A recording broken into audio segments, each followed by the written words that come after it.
Vamos nessa, pessoal. Prestem atenção que vamos tratar agora da consignação em pagamento.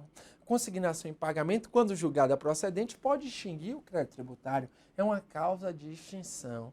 A consignação em pagamento é interessante. O contribuinte quer pagar, mas o fisco não quer receber, né? Porque entende que o pagamento daquele tributo está de forma inadequada. Então, na consignação em pagamento é o princípio do querer pagar e a outra pessoa não querer receber. E então, o contribuinte deposita esse valor em juízo para discutir quem tem razão, se é o fisco ou se é o contribuinte. Se o contribuinte ganha, né, aquela consignação, aquele depósito é transformado em renda, extingue o crédito tributário. Se ele perde, vai pagar, né, juros de mora, vai pagar, né, multa, salvo se ele deposita o valor, né, que o fisco entende como devido.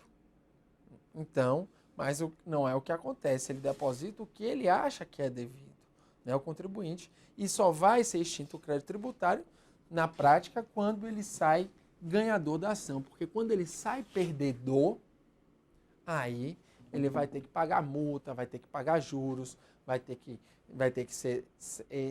pagar todas as penalidades possíveis na hipótese, ok? Então vamos lá, regulado no nosso artigo 164 do CTN, a consignação permite que o sujeito passivo exerça seu direito de pagar o tributo, sendo que, quando julgada procedente a consignação, o pagamento se reputa efetuado e a importância consignada é convertida em renda, extinguindo o crédito tributário, como eu acabei de falar para vocês.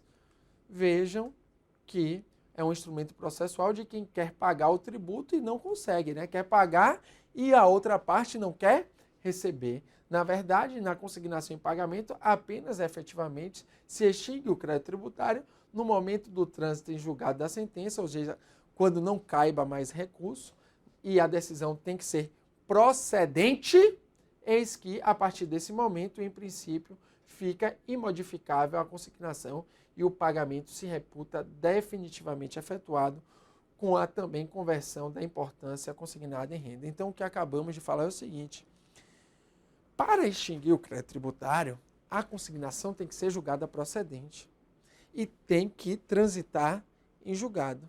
Transitado em julgado, quando não cabe mais recurso, esse depósito, essa consignação é convertida em renda e o contribuinte consegue a extinção do crédito tributário. Vejamos as hipóteses de consignação previstas no artigo 164 e vamos exemplificar cada uma delas. Primeira hipótese, recusa de recebimento, né? O fisco não quer receber, ou subordinação do pagamento de tributo ou de penalidade ou ao cumprimento de obrigação acessória. Então veja que o primeiro ponto é o fisco não recebe o valor. Segundo ponto, o fisco exige, né, que seja pago também uma multa, né, ou uma penalidade pecuniária ou um pagamento, né, que o contribuinte não entenda como devido. Ou o fisco, para receber, exige que o contribuinte cumpra determinada obrigação tributária acessória, um dever instrumental. Se o contribuinte entende que tudo isso é indevido, né, essa recusa é indevida, o pagamento da multa é indevido e esse cumprimento de obrigação tributária acessória é ilegal, é inválido, ele pode consignar o valor em juízo e discutir essa matéria. Julgada procedente, é convertida em renda e extinto o crédito tributário.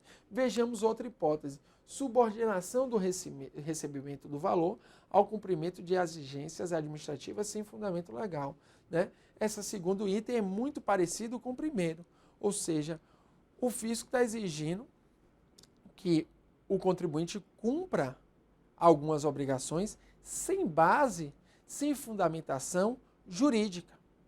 Então, o contribuinte se recusa a cumprir essas exigências e entra com ação de consignação em pagamento. Agora, no artigo 164, inciso 3, vejamos a hipótese mais comum, que é a consignação, que é a que mais cai em prova, é a consignação quando dois ou mais entes federativos exigem o tributo sobre um mesmo fato, ou seja, a denominada bitributação.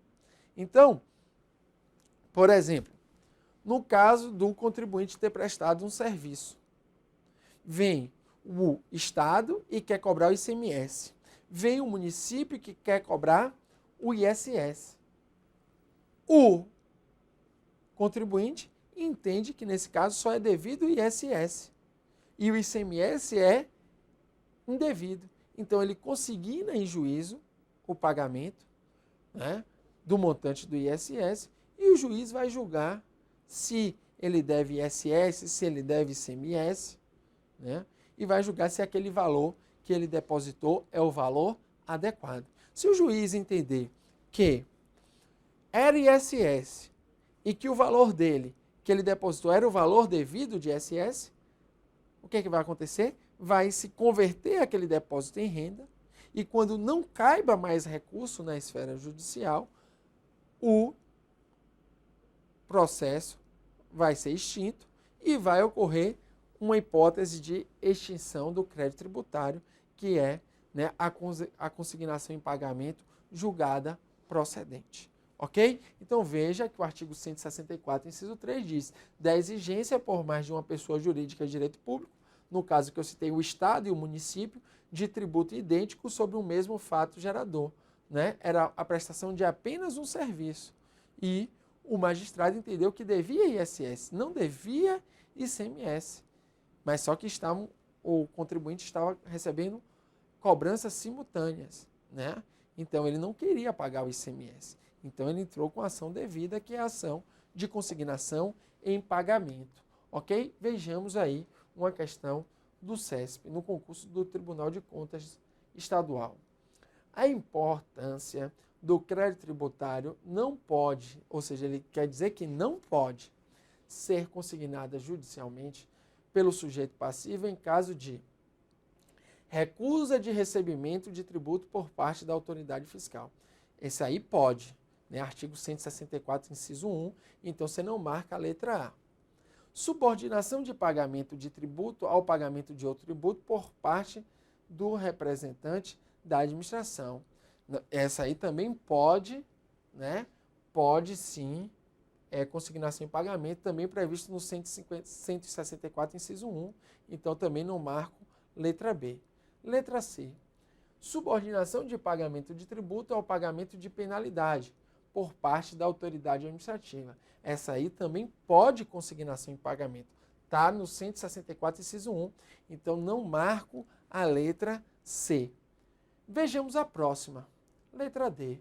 Condicionamento do pagamento de tributo ao cumprimento de obrigação acessória ou ainda de exigências administrativas desprovidas de fundamentação legal. Nesse caso aí, também pode consignação em pagamento, é a hipótese do artigo 164, inciso 2. Então, não marco A, não marco B, não marco C, não marco D. Vamos ver a letra E. Vamos ver a letra E. Exigência por mais de uma pessoa jurídica de direito público de tributo incidente no mesmo exercício fiscal, ainda que com relação a fatos geradores distintos. É claro que esse aí não pode consignação em pagamento, porque não se está tratando do mesmo fato gerador. A letra E foi clara, ela disse fatos geradores distintos. Então, fatos geradores distintos levam a tributações distintas, tributações diferentes. Então, perceba que, nesse caso da letra E, não pode consignação em pagamento. Então, eu teria que marcar a letra E para ser feliz, né? Para acertar a questão. Letra E, por causa do fatos geradores distintos, né? A consignação em pagamento é considerada quando dois entes, né, duas pessoas de direito público estão exigindo sobre, né, tributos diferentes sobre o mesmo fato, né? E sobre esse fato gerador, no caso, em princípio, só caberia um tributo.